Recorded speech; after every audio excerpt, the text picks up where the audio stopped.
Bien, continuamos con más información aquí en De 6 a 9. Vamos a hablar sobre temas de coyuntura, porque esta mañana nos acompaña la lideresa de Fuerza 2011, Keiko Fujimori. ¿Qué tal? Después de tiempo, ¿eh? Además, después de tiempo. Bienvenida, sí, buenos días, gracias por estar con nosotros. Carlos, muy buenos Un días gusto. al público. Empezamos a hablar primero por el tema que creo que es de opinión pública, el tema de la tragedia del Monumental, el tema de la seguridad, el tema de los barristas. ¿Cómo ve Fuerza 2011 este tema? ¿Y cómo atacar el tema de la violencia? Bueno, en primer lugar, expresar mi solidaridad a la familia de Walter Oyarse, lamentar mucho lo ocurrido y pedir y exigir, ¿no?, sanción máxima y rápida para los responsables de este delito. Creo que la primera medida anunciada por el gobierno de que los partidos se realicen sin público es una medida temporal que puede permitir, digamos, tomar unas medidas a un mediano y largo plazo. Pero no es una medida que va a solucionar este problema, de ninguna manera. En el Congreso de la República, el ex congresista Rolando Sousa, cuando fue presidente de la Comisión de Justicia, él dejó dictaminado un proyecto de ley justamente para evitar la violencia en los espectáculos deportivos, en el que se exigía el empadronamiento, sanciones más drásticas. Y yo creo que acá hay una responsabilidad compartida por parte de los clubes, por parte de la Policía Nacional y obviamente de la municipalidad, que sabiendo que no tiene licencia de funcionamiento, pues otorga estos permisos constantes, sabiendo que en los palcos no hay medidas de seguridad también para evitar estos enfrentamientos por parte de los barristas, ¿no? Yo creo que tiene que haber una solución integral, que tiene que ser obviamente muy bien analizada. Saludo esta medida inicial, pero vuelvo a repetir, es temporal porque no va a resolver el problema de largo plazo de la violencia que hay en los espectáculos deportivos. Usted ha mencionado dos cosas importantes, el empadronamiento y las sanciones drásticas, propuestas por Fuerza 2011 en su momento. Sin embargo, parece ser que el empadronamiento no ha funcionado, porque digamos, solamente no se ha cumplido con la rigurosidad de empadronar a todos. Y dos, hay sanciones drásticas. Hay una sentencia de 18 años, de hace 2 años, a un señor que aventó de una cúspide a una señorita y también la mató. ¿Por qué no usar esa ley también en este caso? Efectivamente, yo creo que tiene que ser un problema integral, vuelvo a repetir. No solamente es buscar la sanción drástica, sino también ver qué cosa ocurre en la infraestructura de este estadio con los palcos. Yo he podido asistir, soy aliancista, pero he asistido al Estadio Monumental para ver alguno de los partidos, y cuando uno pues está en el palco ve que no hay ninguna medida, digamos, para trasladarse de palco en palco, ¿no? Tengo entendido que el Estadio Nacional tiene este mismo problema. Entonces, el INDECI tiene que analizar y ver qué medidas se tiene que tomar para poder dar seguridad a quienes asisten a ver estos partidos de fútbol. Considero que el empadronamiento se tiene que hacer de todas maneras. Tenemos que saber quiénes son miembros de estas barras mal llamadas bravas, ¿no? Tienen que ser chicos valientes, que les guste, digamos, participar, alentar a sus equipos, pero de ninguna manera pueden ser, digamos, grupos de chicos en el que se aliente la violencia internamente. Esto es algo que se tiene que evitar, y el empadronamiento pues permitirá saber quién es quién y qué están haciendo, ¿no? Entonces, los responsables tienen que hacerlo. Es lamentable que solamente cuando ocurre este tipo de tragedias se ponga en debate ese tipo de proyectos de ley que se quedaron encarpetados, o que se tengan que tomar finalmente las medidas para empadronar y para sancionar drásticamente a los responsables. Lamentablemente, si tenemos que hablar de otras tragedias, lo ocurrido en Cajamarca con estos niños es también sin duda un caso terrible, ¿no es cierto? Pero en el que lamentablemente el gobierno no ha tomado la misma actitud. Eso le quería preguntar. ¿Qué le pareció a usted la respuesta del gobierno en el caso del alimento del Prona que habría estado envenenado? Bueno, primero lamentar la muerte de estos 3 pequeños y expresar también nuestro sentimiento de solidaridad con estas familias. En ese caso, a mí me llama mucho la atención la actitud de la ministra García Naranjo. Ella, en primer lugar, dio declaraciones adelantándose, sin haber investigado seriamente este caso, y dijo irresponsablemente que la madre era la responsable. Hoy sabemos que han sido más de 120 personas afectadas y que los niños fallecieron debido a pesticidas. que estaban en los alimentos del programa. En segundo lugar, a mí me llamó mucho la atención que sabiendo que estaban siendo enterrados estos niños, la ministra decidiera bailar reggaetón en el día de la tragedia. Entonces, esto muestra una gran indiferencia. Y el hecho que ella no haya ido a la zona. Es cierto, el caserío Estaba agendado, lo del redondo... reggaetón estaba en su agenda del día, era muy difícil. Bueno, pero ella puede decir, yo prefiero no bailar. Hoy es un día muy difícil, estamos de duelo, compartimos el dolor de estas familias. Se puede hacer algo así. O por el contrario, suspender ese evento e ir directamente a la zona. El caserío redondo efectivamente está a 3 horas de Cajabamba. Cajabamba está a 2 horas de la ciudad de Cajamarca. Sin embargo, un ministro de Estado puede movilizarse con un helicóptero. Yo hubiese esperado que ella el mismo día se apersone a la zona. Yo lo que pido, frente a esta actitud de indiferencia, de irresponsabilidad, es que ella renuncie. Ella no está preparada para asumir un cargo de esta naturaleza y ha demostrado una gran indiferencia y una falta de sensibilidad frente a un cargo tan importante. Y la otra cosa que yo hubiese esperado es que el presidente Ollantumala, bueno, que está bien que esté con toda su familia, porque esto no va a representar ningún gasto extra al Estado, pero que hubiese suspendido su fin de semana en Nueva York, aunque sea un día, hubiese regresado y se hubiesen dirigido a Cajamarca para ver a personas y ver qué cosa ha pasado. Han podido fallecer 120 personas, ¿no? Esto es algo muy, muy grave que tiene que ser investigado y obviamente tiene que haber sanciones correspondientes y el responsable político, en este caso la ministra de la Mujer, tiene que asumir su responsabilidad. Esto ya ha pasado en otra oportunidad. Recordemos que también sucedió en Cusco, de alguna manera. ¿Por qué repetimos los mismos errores? ¿Por qué el tema de mezclar pesticidas con el reparto de alimentos? ¿Por qué no se tiene el mayor cuidado en ese sector? Y no solamente estamos hablando de una gestión, en este caso de Gana Perú, estamos hablando de otras.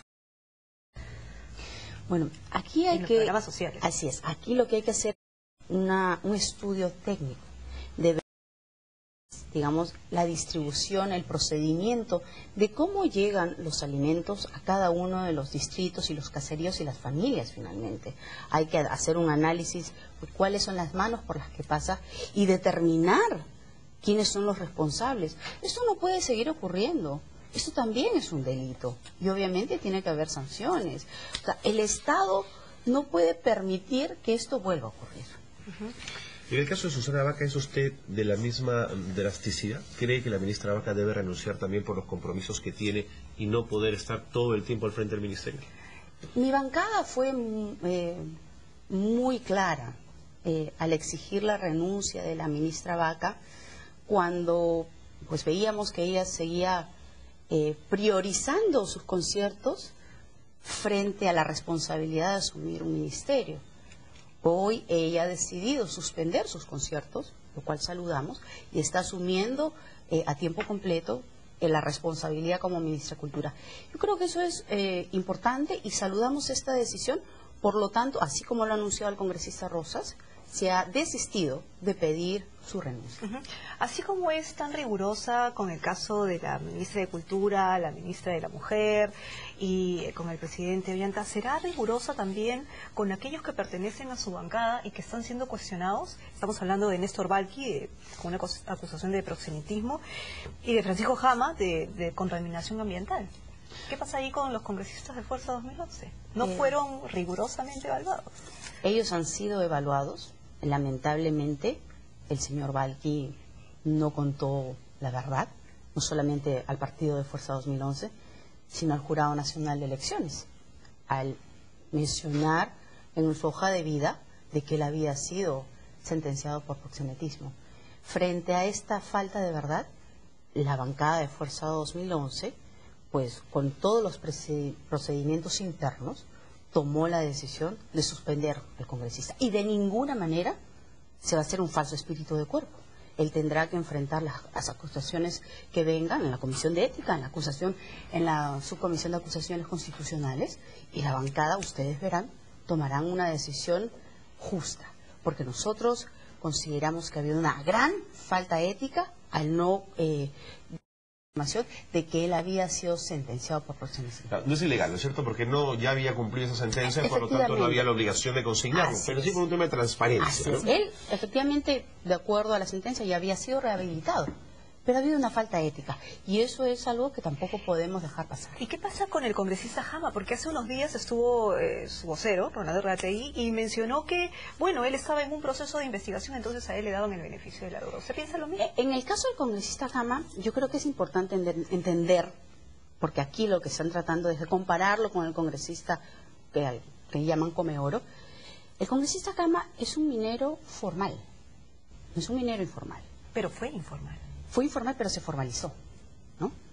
Pero y él tiene todos los permisos de parte de la región en Puno.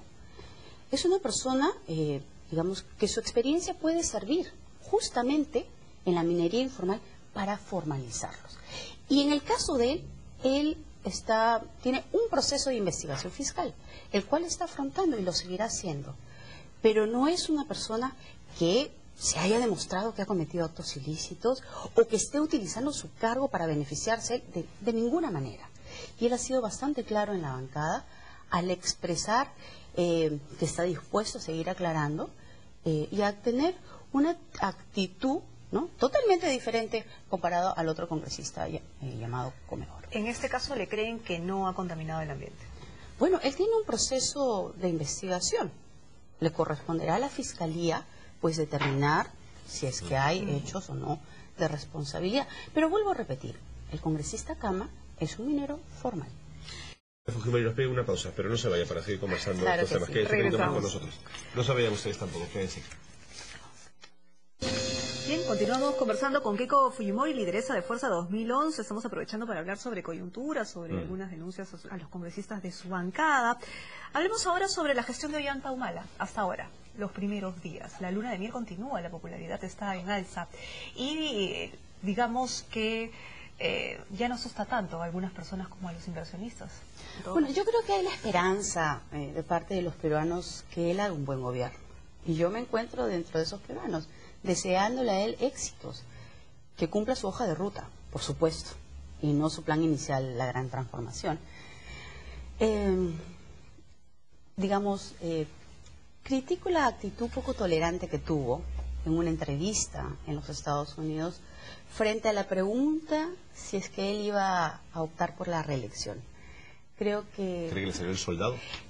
Creo que pecó de soberbio pensar de que todos los periodistas del mundo tienen que saber qué cosa él ha respondido en todas sus entrevistas durante su campaña, ¿no? Yo creo que, al contrario, fue una gran oportunidad para él, justamente para aclarar una de las preocupaciones que se presentó también durante su campaña y que tuvo que ponerlo en el juramento final de que él no se iba a reelegir.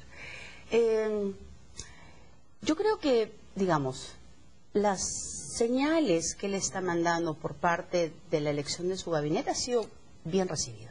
Yo lo he saludado. Sin embargo, las designaciones controversiales generan también dudas. ¿Cuáles, por ejemplo? Por ejemplo, la designación del señor Santos, me parece que está en la SBS, que no tiene la preparación como para asumir una asesoría importante, o los exmilitares que son amigos de él, que han tenido cercanías con el señor Montesinos, el señor Saucedo. Entonces, estas designaciones en las que no se prioriza el mérito, sino se prioriza la amistad, es la que genera un poco de desconfianza. Yo saludo también que se haya aprobado la ley para hacer un gravamen especial a las mineras. Sin embargo, hoy vemos el escenario mundial. Hay una recesión que se está visorando. Y el Perú no es una isla. Yo creo que en el año 2008, recuerdo, cuando el presidente García decía, el Perú está blindado. El Perú no está blindado. En el año 2009 no crecimos. Entonces, me gustaría ver una actitud un poco más proactiva por parte del ministro de Economía y por parte del primer ministro, que nos digan cuál será el plan de contingencia que va a tener nuestro país frente a la bajada de los precios de los metales. Yo creo que los ingresos por parte de este gravamen minero no van a ser los 3.000 soles como anuales, como inicialmente se habían planificado, van a ser muchos menores. ¿Qué cosa va a hacer el Estado frente a esta recesión que definitivamente hoy en este mundo globalizado nos va a afectar?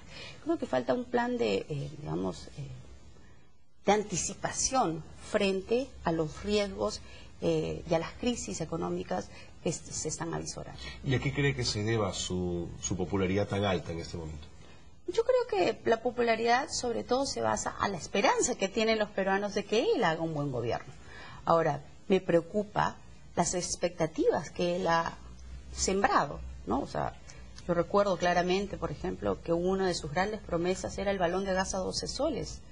Ahora han dicho que probablemente no sea así, sino que la conexión de la tubería del gas al hogar será de 12 soles.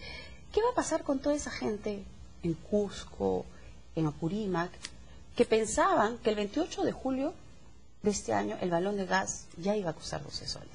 ¿Qué va a pasar con todas estas personas que tenían estas expectativas, lamentablemente, dadas por los propios candidatos del partido de Gana Perú? Ahora, uno de los temas importantes también y que han ido arrastrando de gobierno en gobierno son el tema de los conflictos sociales.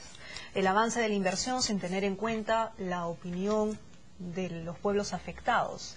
Y por ello ahora, la aprobación de la ley de consulta previa. Pero parece ser que no es suficiente, para enfrentar a los conflictos sociales que se pueden venir en el futuro. ¿Cómo enfrenta eso este gobierno?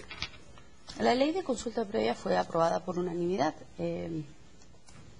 Fuerza 2011 preside una de las de las comisiones importantes, que es Pueblos Indígenas, en la que el congresista Medina obviamente se encargó también de trabajar en el dictamen que fue consensuado por diferentes grupos políticos. La ley de consulta previa era necesaria, porque como veíamos ya hace algunos años, si es que la población o la comunidad no estaba de acuerdo, los proyectos no se llevaban a cabo. Es importante que se establezca un mecanismo que permita que las comunidades se expresen, pero aquí hay que tener mucho cuidado. Yo creo que lo que hay que hacer es identificar a las verdaderas comunidades y no permitir que algunos asusadores utilicen políticamente algunas comunidades, ¿no? Como hemos visto en algunas zonas en las que hasta ahora no se pueden llevar a cabo algunos proyectos de inversión. ¿Como cuáles? Como por ejemplo, el proyecto de Majes Iguazos. Es muy importante, llevar a cabo este gran proyecto de irrigación en Arequipa.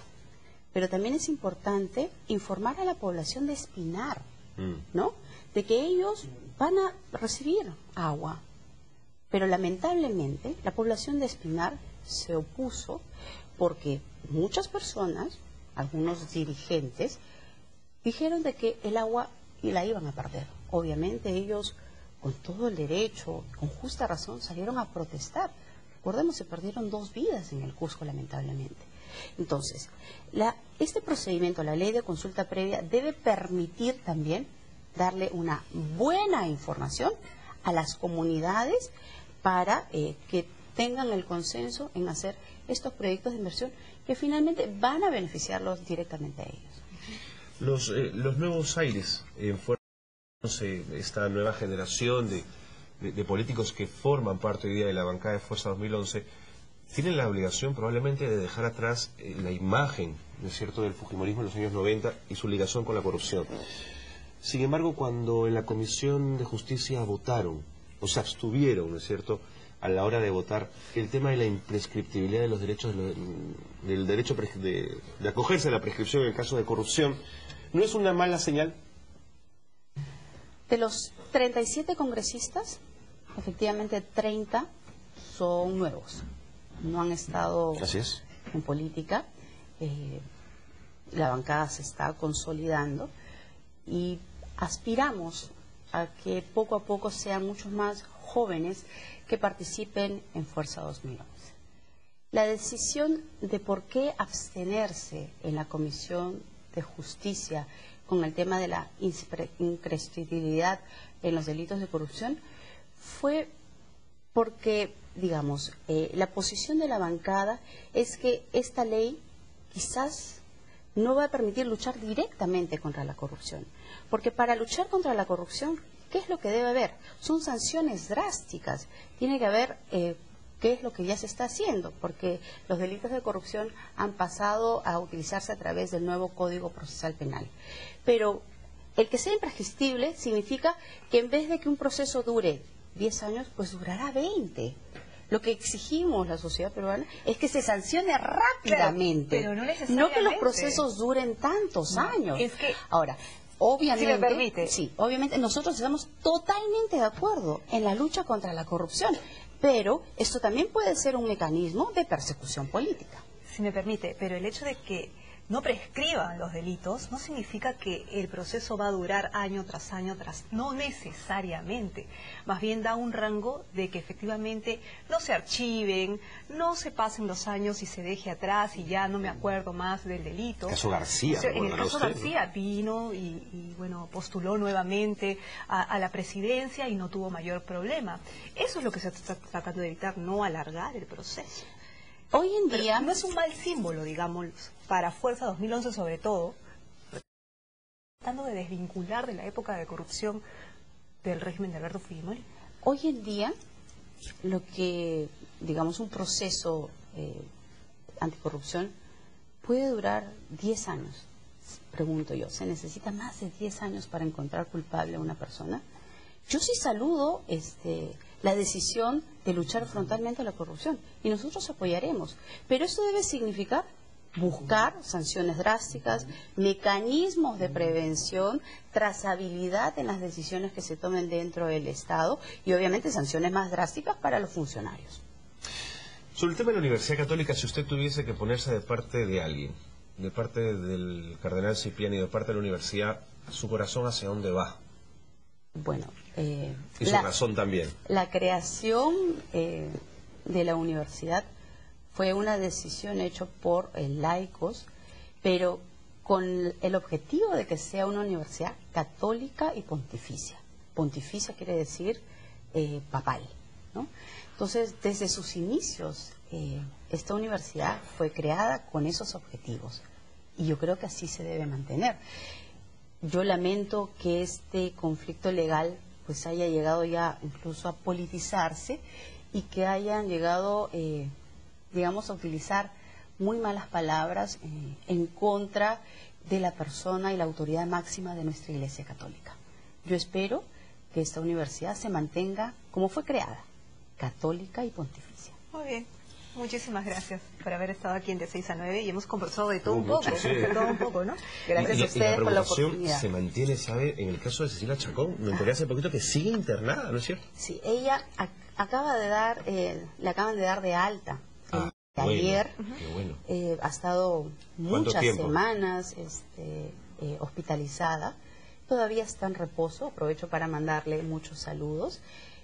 El golpe fue muy fuerte. Muy fuerte.